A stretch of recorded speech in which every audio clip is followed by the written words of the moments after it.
이 여인 속에서 우리의 모습을 봅니다. 본문은 죄인인 우리에게 큰 소망을 주는 말씀입니다. 죄인은 법대로 하면 마땅히 죽어야 합니다. 죄 때문에 여러 사람 앞에서 수치를 당하고 또 멸시를 당하고 죽임을 당할 수밖에 없는 현실인데, 하나님의 은혜로 그런 처지에서 건져냄을 받았으니 이 얼마나 놀랍고 감사한 일입니까? 본문을 통해서 하나님께서 오늘 우리에게 주시는 은혜를 받고자 합니다. 죄인에 대한 예수님의 사랑은 어떤 것입니까? 예수님은 죄인을 어떻게 대하시며 어떻게 사랑하십니까? 첫째로 정죄하지 않으십니다. 사람들에게 끌려와서 예수님 앞에 서 있는 사람은 가나마다 현장에서 잡힌 여인입니다. 두말할 것 없이 율법에 따르면 돌로 쳐 죽임 당할 죄를 범한 사람입니다. 끌려온 여인을 보고 사람들은 죽여야 한다고, 세상에 남겨두면 안 된다고 씩씩거리면서 돌을 던지려 했습니다. 예수님은 그렇게 사람들이 자꾸 그렇게 요구하니까 그렇게 하라고 말씀하셨습니다. 그런데 조건이 있습니다. 너희 중에 죄 없는 사람부터 그리하라는 것입니다. 사람들은 슬그머니 돌을 내리고 한 사람씩 돌아갔습니다. 우리는 율법을 다른 사람들에게는 잘 적용하는데 자신에게는 잘 적용하지 않는 경향이 있습니다. 율법은 옳은 것입니다. 좋은 것입니다. 그러나 그 법을 집행하는 사람의 마음에 긍휼이 없다면 그것은 또 하나의 범죄입니다. 물론 공무를 집행하는 사람은 자신의 상태와 상관없이 하나님의 대리인으로 법을 집행해야 할 때가 있습니다. 그러나 그런 부득이한 경우가 아닌데도 자신을 돌아보는 일은 게을리하고 타인을 정죄하는 데는 급급하고 오로지 벌을 줄 목적으로 혹은 자신의 정치적 야욕을 이루기 위해서 그렇게 한다면 잘못하는 것입니다. 신기한 것은 죄인인 인간들은 다른 동료 인간을 정죄하는데 죄 없으신 예수님은 그를 정죄하지 않으셨다는 사실입니다. 오히려 사랑으로 품어주시고 보호해 주십니다. 너를 정죄하는 자들이 어디 있느냐? 이제 없습니다. 나도 너를 정죄하지 않는다. 이분이 바로 우리 주 예수 그리스도십니다. 죄 많은 인간들도 정죄하는데 죄 없으신 예수님이 정죄하신다면 얼마나 강하게 또 많이 정죄할 수 있겠습니까? 인간들도 자기도 그 죄를 다 집에 가서 안 보는데 지으면서도 정죄하는데 예수님은 죄가 없으신 분인데, 사람이 다른 사람 정죄할 때 자기가 조금 떳떳하면 강하게 하잖아요. 그러니까 예수님은 죄가 없으신 분인데 정죄한다면 얼마나 강하게 또 많이 조목조목 지적할 수 있겠습니까? 그러나 예수님은 그러지 않으셨습니다. 왜 그러셨을까요? 우리를 사랑하시기 때문입니다. 우리를 구원하시기 위해서입니다. 예수님의 모습을 보면서 오늘 우리의 모습을 돌아보았으면 좋겠습니다.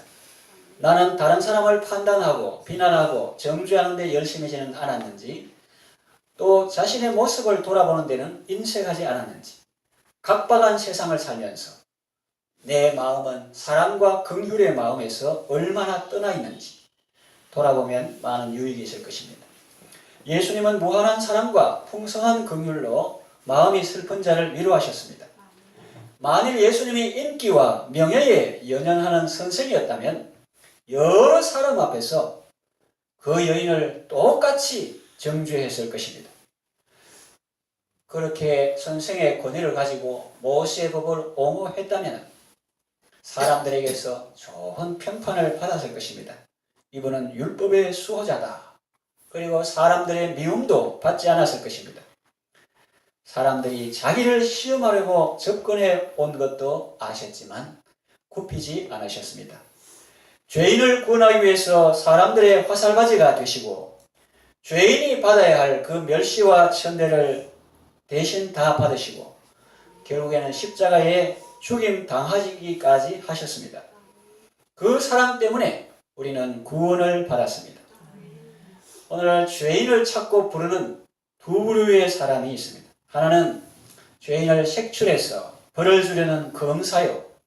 다른 한 분은 죄인들을 불러서 구원하시는 예수님이십니다. 예수님이 말씀하셨습니다. 건강한 자에게는 의원, 의사가 쓸데없고 병든 자에게라야 쓸데있다. 나는 의인을 부르러 온 것이 아니요 죄인을 불러 회개시키러 왔다. 그러니 여러분 어떤 사람이 되시겠습니까? 예수님이 필요 없는 자칭 의인이 되지 말고 예수님이 꼭 필요한 죄인이 되어서 죄를 지어라 그 말이 아닙니다. 예수님이 꼭 필요한 죄인이 되어서 죄인 오라 하실 때에 날 부르소서. 그냥 지나가지 마시고 반드시 나를 만나주시고 고쳐주시고 구원받게 해주소서. 날 부르소서 라고 간구하여 구원받는 여러분 되시기를 바랍니다. 아멘. 나아가서 여러분들도 예수님처럼 사랑과 긍휼의 삶을 살아가시기를 바랍니다. 아멘. 죄인에 대한 예수님의 사랑은 어떤 것입니까? 두 번째로 죄와 결별하게 하십니다. 따라합시다. 죄와 결별하게 하신다. 어떤 사람은 예수님이 죄인을 정죄하지 않는다고 하면서 우리도 예컨대 동성애자의 행동을 죄라고 지적하지 말고 관용하는 자세를 보여주자 그럽니다. 혹은 그들은 우리와 다른 것일 뿐 틀린 것이 아니니 그들의 인권도 존중해 주어야 한다고 말합니다. 좋은 것이 좋다는 논리로 슬쩍 넘어가려고 하는 것 같습니다. 아닙니다. 그렇지 않습니다. 좋은 것이 좋은 것이 아니라 옳은 것이 좋은 것입니다. 아멘. 하나님의 창조의 법칙대로 사는 것이 좋은 것입니다. 아멘. 하나님의 말씀대로 사는 것이 좋은 것입니다. 아멘. 예수님은 그 여자가 가서 계속 그런 삶을 살도록 방기하지 않으셨습니다. 방치하고 포기하지 않으셨습니다. 분명히 말씀하셨습니다. 가서 다시는 죄를 범치 말라. 겉으로는 돌을 들어 치려하면서 속으로는 그 여인보다 더 음란한, 더 악한, 더 더러운, 더 부정적인 사기치는 그런 삶을 사는 사람이 있습니다. 그런가 하면 겉으로는 참 부드러운데 내면은 참 거룩하고 강하고 사랑이 가득한 분도 있습니다. 예수님은 죄인은 사랑하셨지만 죄는 미워하셨습니다. 그러나 오늘날의 어떤 사람들은 예수님과 반대의 모습을 보여주고 있습니다. 죄는 용납하고 관용합니다. 그러나 사람은 미워합니다. 에이즈 걸린 사람을 퇴물 취급합니다. 잔인할 정도로 버립니다. 탈동성애자, 동성애에서 벗어난 사람, 그런 사람들을 혐오합니다. 달면 삼키고 서면 내뱉는 전형적인 모습입니다. 그것은 참 사랑이 아닙니다. 탐욕일 뿐입니다. 우리는 예수님의 모습 속에서 참 사랑을 봅니다. 죄로 인한 아픔과 상실, 하나님과의 단절을 우리 대신 당하셨습니다. 우리가 받아야 할 고난의 선잔을 대신 마시고 그 희생의 대가로 우리에게는 단잔을 주셨습니다. 우리는 예수님의 그 사랑과 희생을 결코 잊어서는 안 되겠습니다. 그리고 그 예수님의 피값으로 얻은 거듭난 생명을 소중히 여기고 아름답게 살아야 하겠습니다. 갈라디아 교회에 보낸 편지글 중에서 그리스도께서 너희를 자유케 하려고 자유를 주셨으니 그러므로 굳세게 서서 다시는 종의 멍에를 매지 말라 그랬습니다. 그리스도인의 자유는 자기 욕심대로 사는 자유가 아닙니다. 오늘날 사람들이 자유 마음대로 그러는데 그 말을 가만히 보면은 무슨 자유겠어요? 죄 짓는 자유를 달라. 그것은 죄를 짓는 자마다 죄의 종이라고 했습니다. 그는 참 자유가 아닙니다. 그리스도인의 자유는 자기 욕심대로 사는 자유가 아니고 그리스도인의 자유는 욕심으로부터의 자유요, 죄로부터의 자유요, 사망으로부터의 자유입니다. 진리 안에서 참 자유의 삶을 누리시기 바랍니다. 아멘. 세 번째, 죄인에 대한 예수님의 사랑은 어떤 것입니까? 살려주십니다. 분노한 군중들이 스르르 돌을 놓고 돌아갔습니다. 그 여자는 죽을 뻔했는데 살았습니다. 그런데 예수님은 육신의 생명뿐만 아니라 그 영혼으로 살게 해주셨습니다.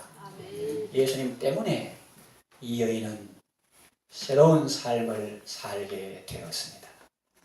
그 육신의 목숨 건진 것도 큰 거지만 그 소망 없던 어두운 회색지대에 살던 그 삶이 속에서부터 사랑의 감격에서 자발적인 심정으로 새로운 삶에 하게 한 기적 중의 기적, 예수님께서 그런 은혜를 베풀어 주셨습니다. 모두 정죄하고 돌을 던져 죽이려고 했는데 한 분 거룩하신 예수님이 자기를 정죄하지 않으시고 변호해 주시고 보호해 주시고 사랑해 주셨습니다. 판사나 검사가 다시는 죄를 짓지 말라고 하는 것과 뉘앙스가 다릅니다. 내 대신 위험을 감수하시고 내 대신 죄인의 형벌을 받으신 예수님께서 나를 살려주시고 사랑으로 진심으로 내게 하신 말씀이기 때문에 안 받아들일 수가 없는 것입니다. 나도 너를 정죄하지 아니하노니 가서 다시는 죄를 범치 말라. 사랑의 말씀, 축복의 말씀. 강건할지어다, 새롭게 될지어다, 죄에서 떠나 자유할지어다. 이게 사랑의 말씀이고 축복의 말씀이지. 판검사처럼 좀 봐준다, 나중에는 국물도 없어, 다시는 죄를 짓지 마, 이런 거하고 좀 다르다는 거죠. 뉘앙스가.